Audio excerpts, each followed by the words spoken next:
about it, enjoyed it, and they of course did skip 14 because 4 is super unlucky. So now here comes the OnePlus 15.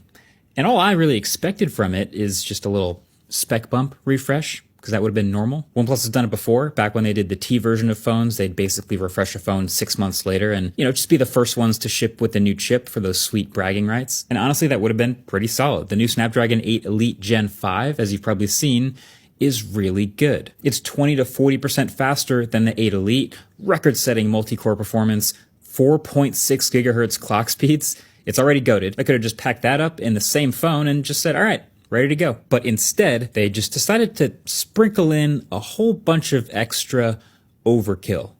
A bunch of little tiny stuff that honestly even the most insane enthusiasts would barely even notice or care about.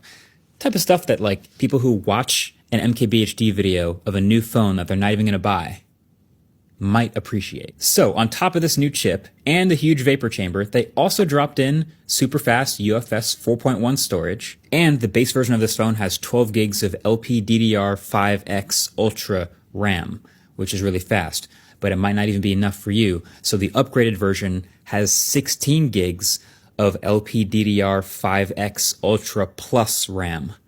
That's as fast as it gets.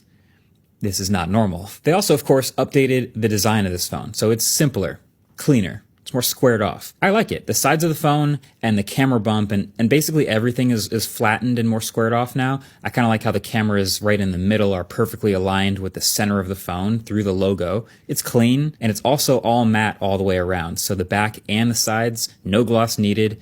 And there's 3 colors: matte black, matte sand, and matte violet, which is pretty unique.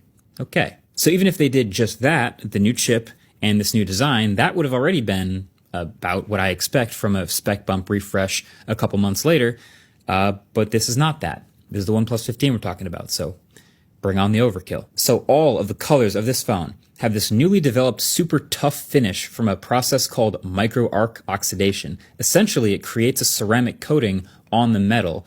And normally I wouldn't notice stuff like that too specifically, but this matte black phone has turned out to be one of the most impressive matte blacks I've ever seen on a phone. Not only is this nice micro texture kind of soft to the touch, but also matte blacks are actually typically pretty fingerprinty and a little harder to keep clean, I admit.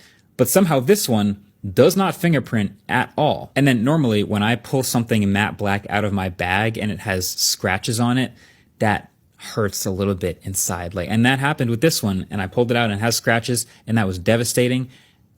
And then I realized these scratches wiped off every single time, because it turns out those scratches are actually just the material from the other things in my bag scratching off onto the ceramic. Since ceramics are like an 8 or 9 on the Mohs scale, anything that's not literally diamond is going to be softer than it. This phone isn't taking the damage, it's doing the damage. That's not normal. It's like call an ambulance, but not for me. Now, I don't know exactly how thick this coating is or exactly how well it'll hold up to a jerry-rig everything knife event or even a big drop, but I do feel pretty good about normal wear and tear here.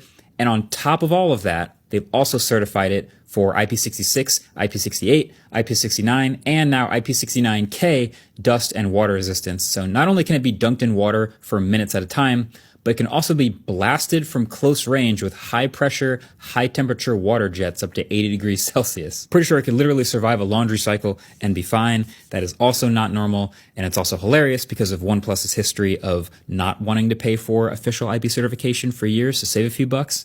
Now they're just doing all the things. Oh, and by the way, it does all this while being slightly thinner than the OnePlus 13, and while getting a massive battery upgrade to a 7,300 milliamp hour silicon carbon battery. So the OnePlus 13 this year already set the tone with an awesome 6,000 milliamp hour silicon carbon battery, which I praise because it dwarfed the S25 Ultra and the other flagship phones, but now it's just getting ridiculous. It's literally twice as much battery as some other phones from just a few years ago, thanks to more silicon content in the anode and higher energy density than ever before. So yeah, this thing just lasts forever. Now, I recently talked on the Waveform podcast about why I don't do battery benchmarks, because so few of them actually represent real world usage. You can optimize for different things, But just know that not only is there no way a phone with 7,300 milliamp hours doesn't do well